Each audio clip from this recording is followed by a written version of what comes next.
Top 5 MCs. I gotta go with in no particular order, but top 5. Run DMC,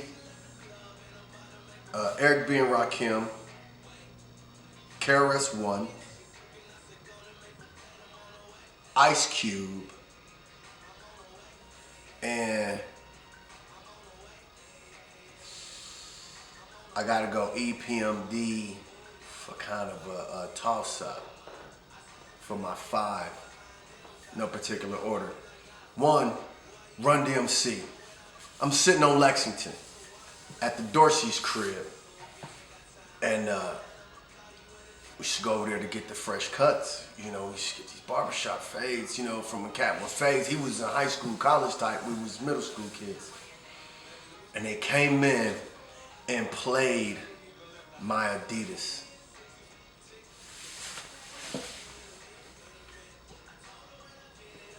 And they played my Adidas. And we lost it. Everybody in the room lost it. My Adidas. That was like my first intro to the back and forth, the hardcore hip hop. The music that was like, that I was attracted to, you know, the bass line, the drums, the way these two artists connected on that. Because like, you know, prior to that, you know, I was a Ice-T. 6 in the morning, police at my door. But when I heard that Run DMC joint, it was crazy. I knew right then that rap had taken a whole different, you know, different direction from, you know, the hip hop, hibbity hip hop. You know what I mean? Went from there to that, and then on the same LP, same album, they flipped it over and played Peter Piper Pick Peppers and Rum Rock Rhymes.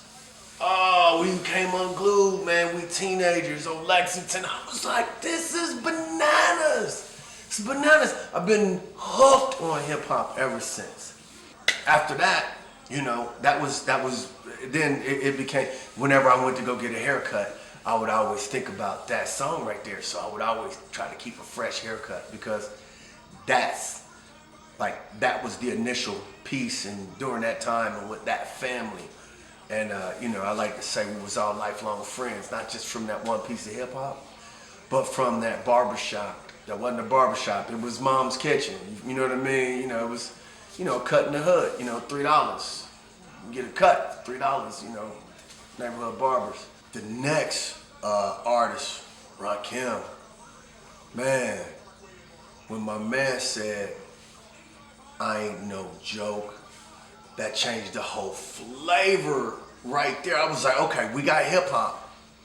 These cats up north is murdering it though. It's like, so I hear Rakim, and all of a sudden I was like, you know what?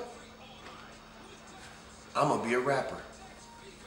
I'm gonna be a rapper. I was in the 8th grade, and I started writing raps. You know, 9th grade, like tapping on the table. And we would just, and then I started collaborating with other kids, you know what I mean, at the school that was like, yo, you rap too? You know, I was like, yeah, you know, what's up? So that was my freshman year of high school. And then I was like, man, I got real good at it. You know, I met a lot of cats. Rakim, I can thank Rakim for me meeting a guy named Mike, who had a production company called Lawless Productions, who pulled me in as an artist, which was the first time I was ever on the stage, you know, open up at clubs and stuff like that. You know what I mean? It was a little club on Gettysburg. I got to open up there a couple nights, you know, just doing this. AK Posse, always kicking it Posse. Shout out to Ron, you know. That was Rakim. Rakim put me on that. Rakim made me feel like I want to be a rapper, because he was so dope, his delivery, his flow. And that took me to a different area. Like, now I'm a rapper.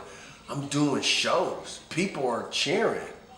I'm 13, 14 years old, and I'm at a nightclub. It's crazy. On the mic, getting it done. I'm in the studio. Shout out to Jackie Boy. I'm in the studio, and I did this joint called Teaser. First time I ever heard my voice on wax. It was crazy. It was crazy. I still remember that rap too. That's for another chapter. The next MC that changed the game up for me, I was in Westwood, the hood of all hoods, off of Burley right there in Dayton. You know, Westwood, shout out to Westwood. Everybody in Westwood is family. And my man said, criminal minded, you've been blinded, looking for a style like mine, you can't find it. We played the plastic off of that cassette. Every day. That was,